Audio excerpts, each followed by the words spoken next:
दोस्तों good morning आदाब। मैं शबीर मोमिन, आप देख रहे हैं न्यूज दर्पण टीवी। दोस्तों दुनिया के हालात नाजुक दौर से गुजर रहे हैं। पूरी दुनिया में क्राइसिस है, पूरी दुनिया मंदी के दौर से गुजर रही है। हिंदुस्तान भी मंदी के दौर से उसी के साथ साथ गुजर रहा है। इसकी वजह यूक्रेन और रूस का युद्ध भी है, 1.5 साल से चल रहा है। और अब एक और युद्ध शुरू हो गया है, फिलिस्तीन और इजराइल का। फिलिस्तीन इजराइल का खाली अकेले युद्ध नहीं है, इसमें बहुत सारे देश कहीं ना कहीं अप्रत्याशित रूप से शामिल हैं। और कहीं ऐसा लगता है कि ये वर्ल्ड वार 3 शुरू ना हो जाए। दोस्तों इजराइल और फिलिस्तीन के युद्ध की वजह पूरी दुनिया जानती है। 1948 में बना इजराइल एक ऐसी कौम थी, यहूदी ऐसी कौम है जिसका अपना कोई देश नहीं था। ये थोड़े थोड़े सभी देशों में आबाद थे। जर्मनी में इसका मुख्य केंद्र बताया जाता था। जर्मनी के एडोल्फ हिटलर ने यहूदियों को इस कदर मारा था, इस कदर सताया था और उन्हें देश से निकाल दिया था। इसके अलावा और कई देशों में यूएनओ ने 1948 से पहले अमेरिका ने इसका प्रस्ताव यूएनओ में रखा था कि यहाँ एक छोटा सा देश इजराइल नाम का बना दिया जाए। यहाँ यहूदी पूरी दुनिया के आके बस जाएंगे, क्योंकि इसका इलाका फिलिस्तीन का बहुत बड़ा रेतीला इलाका था। फिलिस्तीन के उस खाली पड़े इलाके में अमेरिका ने उन यहूदियों को बसने की सलाह दी और वहां पर यहूदी जाकर बसने लगे। 1948 में बाकायदा उसे एक देश के नाम की मंजूरी दे दी गई यूएनओ के द्वारा। और उसके बाद पूरी दुनिया से यहूदी थोड़े थोड़े आकर वहां आबाद होते रहे और उन्होंने जनसंख्या पर नियंत्रण न करते हुए जनसंख्या को भी तेजी से बढ़ाया। और आज लगभग 1 करोड़ की आबादी इसराइल की है और अपने आप में आर्थिक स्थिति में बहुत ज्यादा मजबूत है, हथियारों के एतबार से भी मजबूत है। और वो धीरे धीरे फिलिस्तीन की जमीन को उसने कब्जाना शुरू किया और फिलिस्तीन को समेटकर छोटे से दायरे में धकेल दिया। और आज स्थिति यह है कि फिलिस्तीन का दाना, खाना, पानी, फिलिस्तीन की सारी जरूरत की चीजें उसके हाथ में है। इसी वजह से फिलिस्तीनियों को उसने बिना मौत मारना शुरू कर दिया। उन्हें इतना मोहताज, इतना बेकार कर दिया कि वो ना कहीं जा सकते हैं। मजदूरी भी करेंगे तो सिर्फ इजराइल में करेंगे, इसके अलावा नहीं कर सकते। दूसरी एक साइड इसके इजराइल बसा हुआ है, दूसरी साइड से समुद्र है। समुद्र के रास्ते वो कहीं नहीं जा सकते, उस रास्ते से जा सकते हैं जो रास्ता कहीं जाने का है वो इजराइल के बराबर से होके जाता है। उन सब रास्तों पर उसने अपने पैरे लगा दिए। यही वजह है कि आज फिलिस्तीन को इतना कमजोर और इतना बेबस कर दिया है। हालांकि दुनिया के भी जानकार ये महसूस कर रहे हैं, जैसे कि बाबा बेंगा और नास्ट्राडामस की भविष्यवाणियों से भी लगता है कि ये तीसरा विश्व युद्ध शुरू होने वाला है, क्योंकि स्थिति इस तरह की बन रही है कि विश्व युद्ध होने के पूरे चांस लग रहे हैं। और वो जो वक्त बाबा बेंगा ने बताया वो यही वक्त है। लगभग नास्ट्राडामस ने भी जो बताया है वो भी यही वक्त है। दोस्तों जब बात जंग की चल रही है तो पहला विश्व युद्ध के बारे में थोड़ी सी जानकारी देख लें। पहला विश्व युद्ध 28 जुलाई 1914 को शुरू हुआ और 11 नवंबर 1918 को खत्म हुआ, यानी लगभग 4 साल 4 महीने लगभग ये युद्ध चला। इसमें दुनिया के 37 देशों ने 37 देशों ने आपस में एक दूसरे पर हमला किया। उस वक्त विश्व 2 गुटों में बट गया था, यानी एक एलीट पावर और एक सेंट्रल पावर। मित्र देश थे एक तरफ मेन पावर थी। दोस्तों प्रथम युद्ध में इंडिया भी शामिल था, क्योंकि इंडिया पर बर्तानिया का राज था।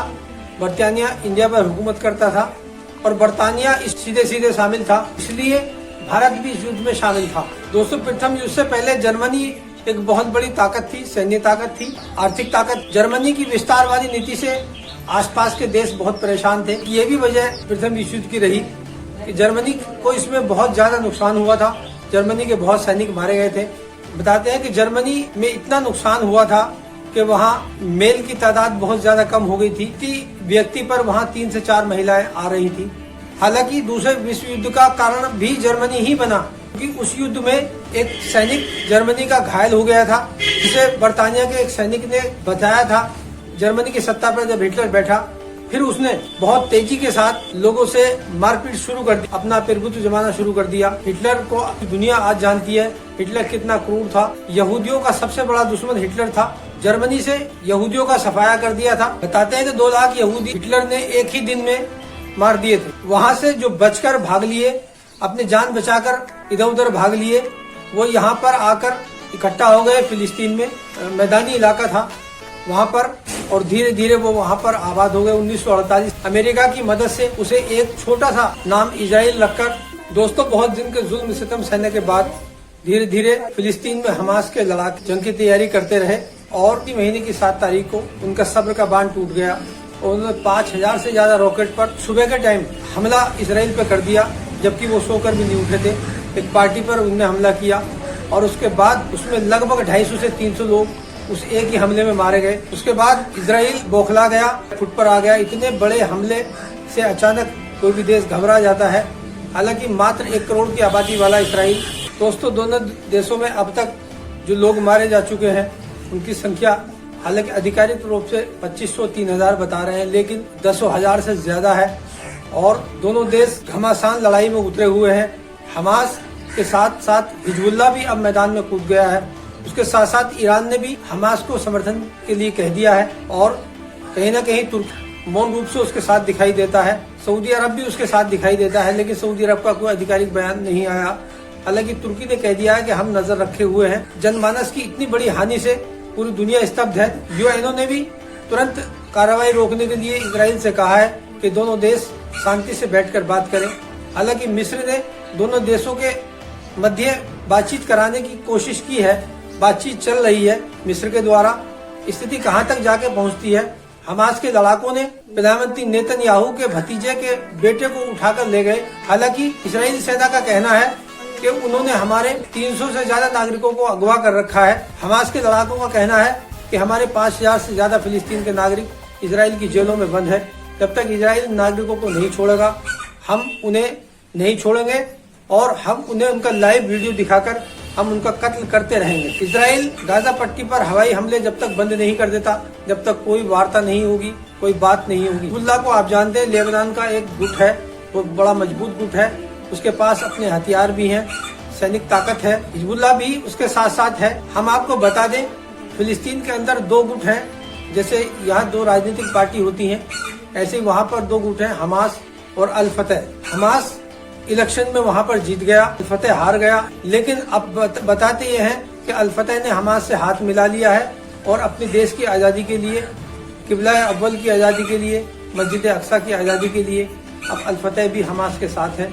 और वहाँ की जनता पूरे तौर से सारी की सारी जनता फिलिस्तीन के साथ खड़ी है, उनकी जनता। हालांकि इजराइल में इजरायली प्रधानमंत्री नेतन्याहू के खिलाफ भारी विरोध है, और वहाँ के रक्षा मंत्री के खिलाफ भारी विरोध। वहाँ की जनता 3 लाख से ज्यादा लोगों ने सड़कों पर उतरकर कल वहाँ पर देश की राजधानी तेल अवीव में हंगामा कर दिया।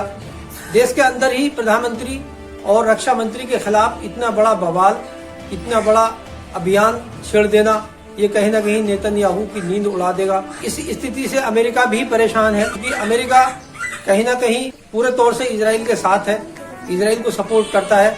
अमेरिका ने अपना एक सैनिक बेड़ा भी वहां पर भेजने की बात की है।